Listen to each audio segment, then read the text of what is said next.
In this video, I'm going to show you how to add a line in LibreOffice Draw quickly and easily. This is a simple but really useful trick if you want to create diagrams, separate sections, add visual guides, or improve the layout of your drawing file. If this tutorial helps you, make sure to hit the like button and subscribe for more easy software guides just like this. Let's jump right in. First, go to LibreOffice and open the drawing file you want to work on.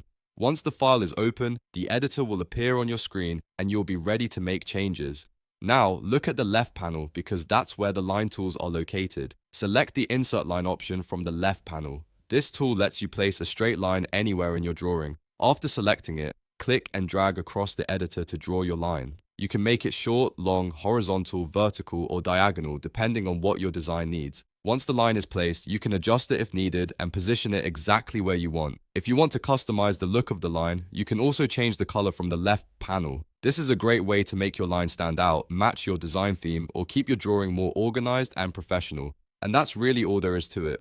You've now added a line in LibreOffice Draw, and you can use the same method anytime you need to create clean layouts or simple design elements. If this video helped, don't forget to like the video, subscribe to the channel, and turn on notifications so you never miss the next tutorial. Thanks for watching, and I'll see you in the next one.